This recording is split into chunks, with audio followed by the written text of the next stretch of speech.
Welcome, brave souls, to Fear File Chronicles, your one-way ticket to spine-chilling stories and terrifying tales.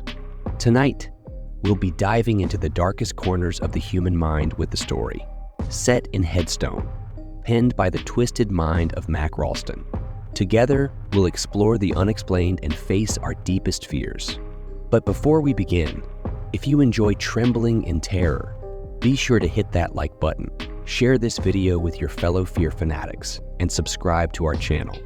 Don't forget to click the bell notification so you never miss an eerie episode. Your support truly means the world to us, so feel free to leave a comment below to join the Fear File Chronicles community. Now, without further ado, let's unravel the mysteries of the unknown together as we delve into tonight's fear-inducing story, set in Headstone. Dim the lights and prepare yourself for a chilling journey into the Fear File Chronicles. Chapter 1.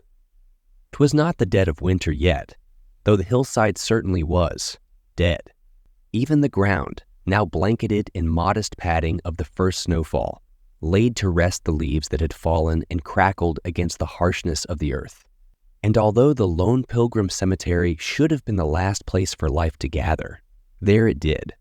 Squirrels chased one another up and down the barrenness of trees. Woodpeckers pecked along those same pillars of fir, which would either be chopped for Christmas decorations or make hospitable the graves of the unburied. And a visitor, a lone pilgrim himself, trudged from his car up to a stone of gray in a field of white. Here lies Charlotte Thomas, it read, though the ledger had been weathered for many years. The rock was crumbling, a bit like the stone-cold one in his chest. And though the date was growing ever harder to read, it never changed. November 22nd. That day, the eve of Thanksgiving, though he had little to be thankful for, and it wasn't as if Thanksgiving Eve was a day any different than the rest. None of them were. "Happy birthday, Mums," Milo said, blowing a bit of warmth into the bitter air and dropping the chrysanthemums before the headstone. They were, after all, how she got her nickname, Mums. He used to water those same flowers with his tears. But no more did he shed with those tired eyes of his, which blinked above the flowery pink that lay atop the snowy white and began reading the epitaph his sister had petitioned all those years ago. Forever in our hearts. No, he couldn't do this forever. And where was she? Where were her flowers? A moment of silence passed. Not a moment filled with prayer or petition, but silence alone. And then, at the end of that moment, he turned to leave. But it was when he did that he noticed the adjacent grave, unadorned by any flowers and piled high with snow. And call it warmth, mere pity, or morbid curiosity, but he felt compelled to tidy it up. His gloved hand pressed against the rock and fanned away the snow that clouded the etched words. And that's when he read it, the only thing he had carried with him since the day of his birth.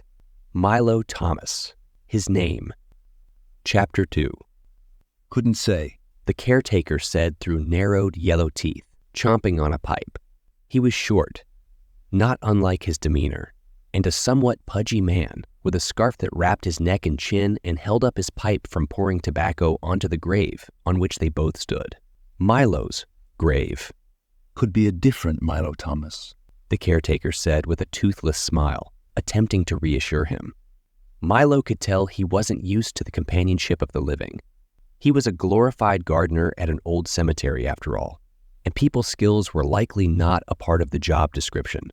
September the 23rd, 1987. That's my birthday. December the... That's Christmas Eve, the caretaker finished, following the date of death with his shaky, dry eyes. This Christmas Eve, Milo said, turning to face him with a complexion somehow paler than usual. The old man bit his lower lip, chapped and brittle. As I said, he said again, huffing his pipe. Couldn't say. Maybe a typo. I ain't never seen a stone with a date that hadn't happened yet. Who would I talk to about it? It couldn't have been a typo. It was his name and his birthday. Exactly his name and birthday. Mason. He cuts all the stones. Where can I find him? The old man puffed again, tobacco-scented smoke blending with the heat of his breath in the air. Down on 34th and Park. Little brick building. Can't miss it. That's where Milo went. Chapter 3. The sign read open, but the lot was dead. Then again, the only business a stonecutter would see would be death, so perhaps business was booming. Yet there were no prints in the snow leading to the front glass doors, hazed in the fog of Jack Frost's breath.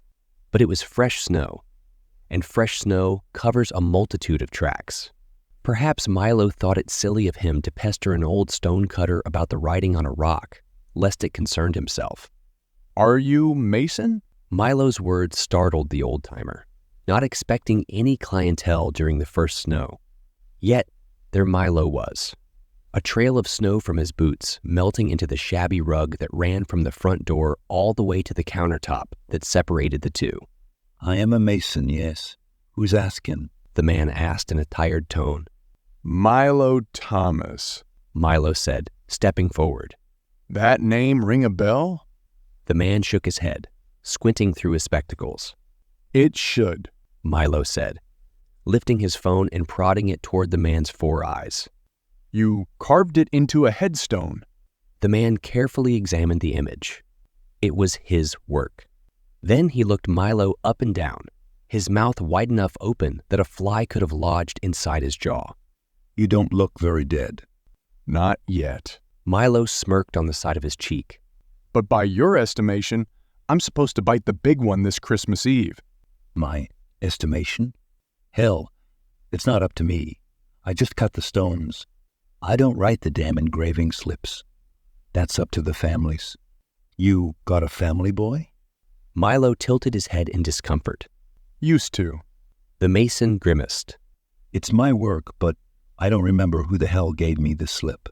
But didn't you find it weird that the death date hadn't happened yet? Boy, I'm 67 with thyroid cancer. I can't even remember if I pissed this morning. I stopped remembering what year it was back when Carter got elected. Besides, the computer does all the work for me. So unless you want a word with my computer, I can't help you. And no help did Milo receive. Chapter 4. Thanksgiving Day was no different from the rest. Cold and stark. The windows frosted over early in the morning, just as the parade started, and they remained that way until night, making the outside world a foggy blur, which, given his state of mind, it was. Milo sat alone, besides the company of that old, useless rotary his mother gifted him, and watched as the speckles of snow riddled the hazed window overlooking the narrow neighborhood street. He was riddled, too. Am I gonna die? He wondered. Of course. He supposed. But am I gonna die this Christmas Eve? He didn't know that answer. Not with certainty, anyway. But maybe someone did. You look fine to me, his doctor said, rolling back against the wall on one of the swiveling stools and lowering his glasses. What did you say was bothering you? Just a hunch. Just a hunch, the doctor repeated, crossing his arms. He was quite astute, but perhaps that was just the glasses. Even without them, he had a keen eye. Well, you don't look like a Quasimodo to me. He chuckled. What's your hunch? Milo sighed. Nothing. It's stupid. The doctor reciprocated that same sigh. Milo, I've been doing this for more than 15 years, and the more patients I see, I realize that most people ask more questions about the toppings on their salad than they do about their own bodies. Now that's stupid. I'm your doctor. Please tell me. Milo sighed again, blowing cool air from his reddened cheeks, both warmed by his scarf and sheer embarrassment. He felt foolish. All this because of a stone. Well, he swallowed. I haven't, been here in a while. And, well, I just had a premonition about my health. What kind of premonition? You never struck me as the superstitious type. Just a bad feeling, I guess. His doctor nodded. Have you had any physical symptoms? Aches? Pains? Migraines? Heartburn? No. Milo said plainly, regretting that he even made such an appointment. Well, Milo, I'll be honest. I'm no stranger to gut instincts. In fact, a lot of my older patients just seem to know their own bodies better than any instrument ever could. But there's always a warning sign or some kind of catalyst. You say you feel fine, and physically you are. So if you did have some kind of premonition about your health, I'd say it was ill-warranted. Milo nodded to himself, still uncomfortable. His doctor noticed. But if it is something that's bothering you, mentally, I'd maybe see a shrink. The doctor raised his hand and extended a convenient business card. It was pale and manila. Dr. Palmer, friend of mine. He's an excellent psychiatrist. He might be able to ease your mind and offer a second opinion. Chapter 5. How was your holiday? Dr. Palmer asked. Milo rolled his shoulders back and bobbed his head. Dr. Palmer was, perhaps, more acute than his doctor. Attentive, yet not as probing as the psychoanalysts on TV. Fine. Good. Yours? Dr. Palmer forced a half smile, noting Milo's short response. Oh, our Thanksgiving was nice. Thanks for asking. The holidays always seem to creep up on me. Every year they go by faster and faster, and before I know it, another new year will have come and gone. You ever feel that way, Milo? Milo nodded. Yeah. All the time. Yeah. Dr. Palmer sighed. Dr. Melbourne tells me you've been troubled by some reoccurring thoughts. Would you like to tell me about those? Milo began, despite his discomfort. Visited my mother's grave on her birthday, the day before Thanksgiving, and on the headstone next to hers was my name. And the date of death was Christmas Eve of this year. Dr. Palmer's eyes widened. I see. That is, quite the frightening dream. Milo nodded, unbiting his lip. It was. A lot of my clients suffer from similar visions, Dr. Palmer said, lacing his fingers and perhaps not as acute as Milo initially presumed. Could you do something for me, Milo? A simple exercise? Milo nodded. Close your eyes. Milo did just that. Now, I want you to think about that cemetery where your mother is buried. Think about that grave, the headstone. Do you see it? Yeah, I see it. It was an image forever ingrained in his mind, etched like the words on that slab. How do you feel seeing your name? That date? Scared. Anxious. Any positive emotions? Milo thought about it. Maybe. Relief. Relief? How so? Because that means I'd spent Christmas with my mother. Dr. Palmer nodded, jotting a note. Milo's eyes were still clenched shut. Did he just incriminate himself? So, I take it you believe in some kind of afterlife? Milo thought again. I don't know. I guess I just assumed. Assumed you'd see her again? Yeah, I guess that's right. Dr. Palmer paused, continuing to jot. Milo opened his eyes, not bearing to read his name over again. Now this relief that you mentioned, has that manifested in any way? What do you mean? The doctor sighed and sat up straight, breathing through his nostrils. Well, it's no secret that this time of year can elicit feelings of sadness from those who've experienced loss. And unfortunately, suicide rates always seem to rise right after this time of year. You haven't experienced any thoughts like that, have you, Milo? No. Milo said, confidence escaping him. I mean, ever since she died, I wanted to be with my mother, but I never tried doing anything about it. Dr. Palmer nodded, jotting something. Well, Milo, it sounds like you're still grieving. Losing a loved one, never mind a parent, is never easy. The process varies in how long it takes, depending on the person. And given that your mother died many years ago, I'd have to classify your grief as complicated, which just means it's persistent. And sometimes complicated grief can be linked to clinical depression. That said, I'd like to prescribe you some antidepressants for the next several months. That might help you cope with these feelings and dreams. Milo nodded, even though he knew he didn't have several months, according to the stone, that is. Chapter 6. Dr. Palmer was right about one thing. Grieving was complicated, complicated by the notion that Milo was grieving for himself. The medication didn't seem to help with that one. Dr. Palmer said its effects wouldn't kick in for several weeks, but several weeks was time that Milo didn't have. It was already December and 19 days away from Christmas Eve. It wasn't exactly the kind of day one would want to die, not that anyone would, and not to mention the constant reminders of its imminence. Practically, the whole month of December was just a countdown to that one evening.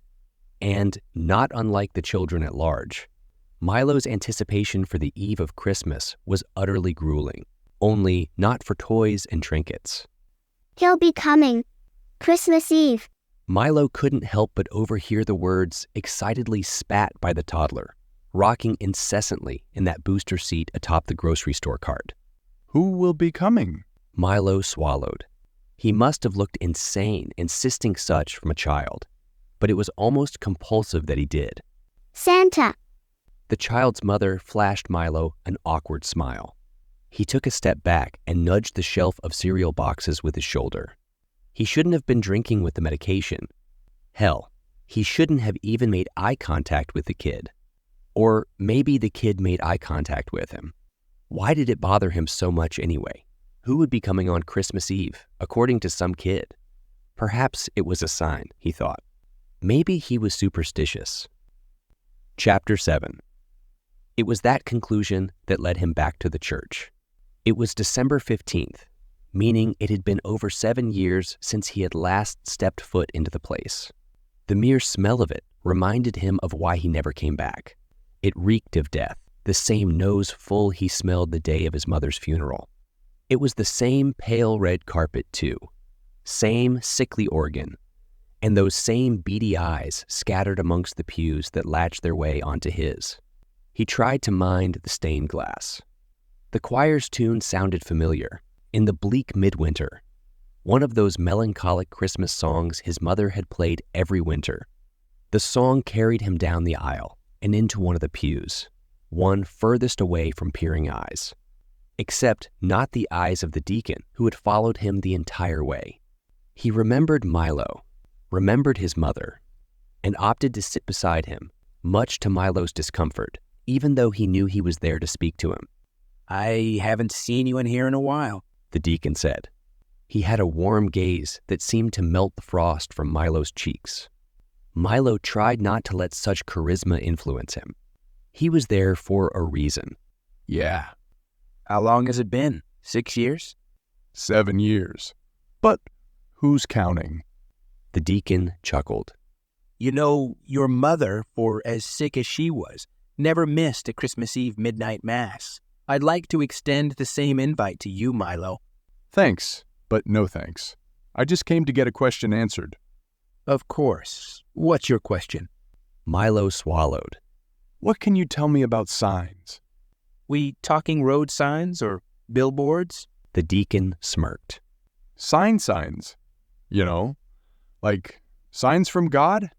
"What kind of signs from God?" Milo sighed. Maybe I'm just going crazy. "You wouldn't be the first." Milo looked over at him as he smiled. "Oh, come on, Milo. You think I haven't heard some crazy stuff while working in the church? I have, and for as long as I've known you, which could be longer if you bothered to show up on a Sunday once in a while, you have not been crazy." Well, I sure feel it, Milo said, rolling his eyes. I saw my name on a grave last month, and now I keep looking over my shoulder waiting for the Grim Reaper. The deacon nodded. "Have you thought about talking to someone about it?" I already am. Milo said, looking intently at him. I already talked to my doctor and a shrink. You weren't my first choice, Deacon. The deacon chuckled. "No, I'm usually not. Neither is the Lord. Look around." Milo did, the eyes of the pew dwellers staring back at him. What about 'em? The old folks? "That's exactly it. They're old, dying. Sometimes it takes being faced with death before we're ready to face God himself." I don't need to face God. I just need someone to tell me I'm acting crazy over this whole headstone thing. "Oh, I don't think you're crazy. Maybe a little drunk." The deacon said with a glance. whiffing the booze on his breath. But not crazy. Being faced with our own mortality is bound to make anyone feel the same way. But I can't die in a week, Deacon. I'm as healthy as a horse. My doctor said so, and I'm not planning on killing myself anytime soon. So, unless there's some kind of freak accident or I get struck by lightning, I can't die. The deacon bobbed his head to the tune of the carol. I can't speak for the Lord, Milo. But all I can tell you is that I've seen perfectly healthy, normal people drop dead without explanation, he said with a snap of his fingers, chilled even in the warmth of the heated cathedral. Now, I'm sure there is one, medically speaking, but as a deacon of this church, I know from personal experience that the Lord can take away anything that He's given, and that includes the gift of life. I mean, you think of Christ, he said, glancing at the nativity scene before the choir, finishing the Christmas carol. He was born to die. Aren't we all? No, we're born to live because of Christ's death. Yet, we die anyways. The deacon turned to face him, resting a hand on his shoulder. It was cold. Just like my mother, and just like me. The deacon thought about Milo's words for a long moment. Just as the organ piped up to another Christmas carol, I heard the bells on Christmas Day. He smiled then, before his face grew somber. What good is life if not for death? The deacon finally said. What? Well, what I mean is, if there were no end to life, would we try to live it any differently? Milo sighed. I don't know. All I know is I'm not ready. Who is? The deacon chuckled. Maybe that's the point, to get ready. Chapter 8. When Milo awoke from the throbbing blackness, it dawned on him that it was the 23rd.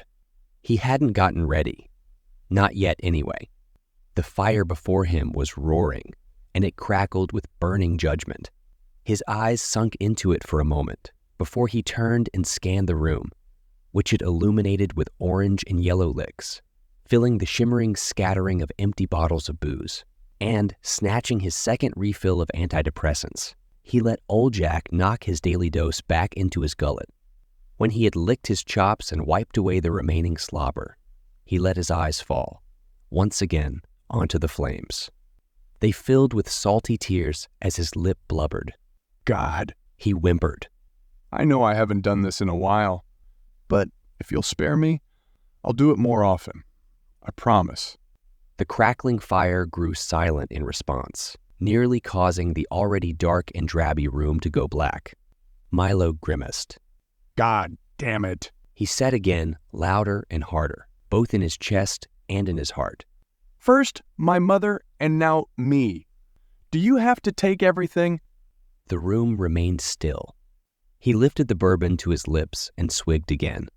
I didn't even do anything, he said to the fire. Did I? He thought about that, and after a moment, he reached for that old rotary, the useless one. Of course, she didn't answer. Hey, Jeannie, he said, sobering himself to speak and sitting up in that armchair that sunk him in. I know it's been a long time since Mom, well, you know, I, don't really know why I called. I guess I just wanted to say, I'm sorry. I'm sorry for all the things I said. I was angry. You wanted to leave, and this was the only place I called home. But well, that doesn't matter anymore. Look, tomorrow is Christmas Eve, and I, just wanted to say that I love you, and I hope you're doing well. And with that, he hung up. Chapter 9. At midnight, there was a moment of hope that maybe he wasn't going to die when that minute hand passed the 12. But then he realized there were yet 24 hours more of Christmas Eve, and that hope dwindled. And then he thought, if most people die in their sleep, I just won't. So he didn't, which was harder said than done, considering the booze in his gut. After about 2 hours of staring at the clock in contemplation, he decided to barricade himself in his room. Perhaps it was the words from that little kid in the store, or mere superstition, but he wasn't taking any chances. Besides, the bookshelf, filled not with any page-turners, fit ever so snugly before the single door to his place.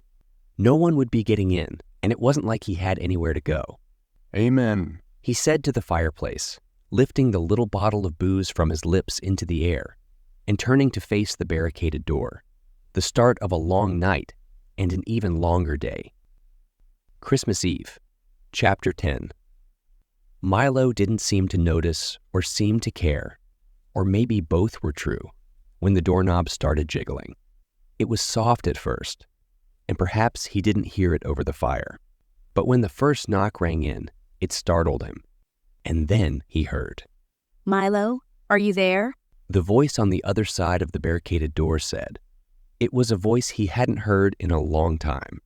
So long, in fact, that he doubted his own ears. Maybe he was hearing things. Janie? He asked, sitting up. His eyelids had grown tired, and, frankly, he lost count of what hour it was.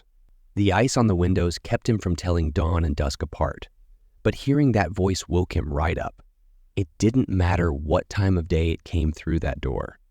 Milo, it's me. I got your call.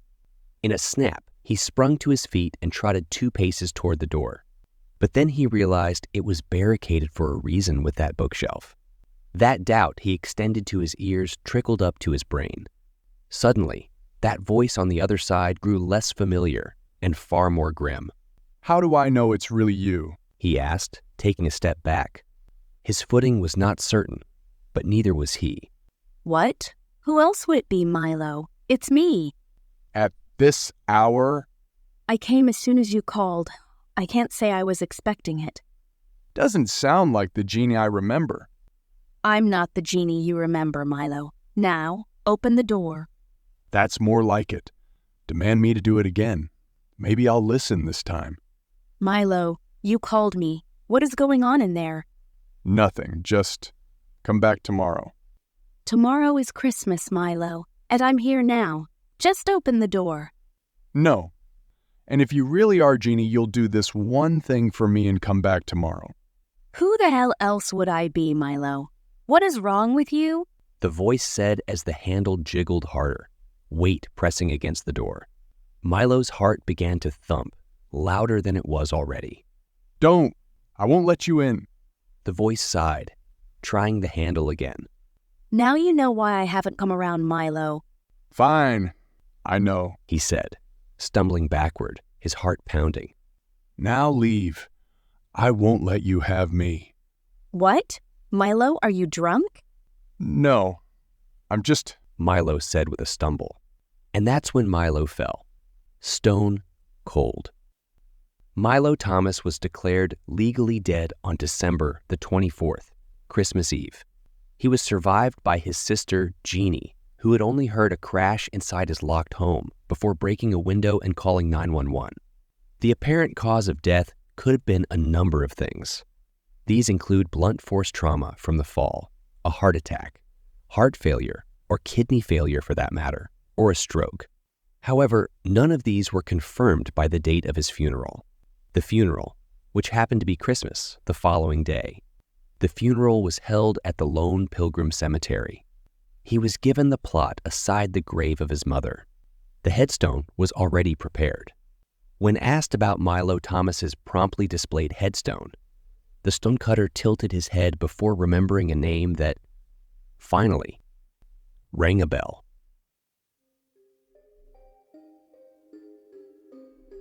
Well, my friends, we've reached the end of tonight's chilling tale, set in Headstone by the talented Mac Ralston.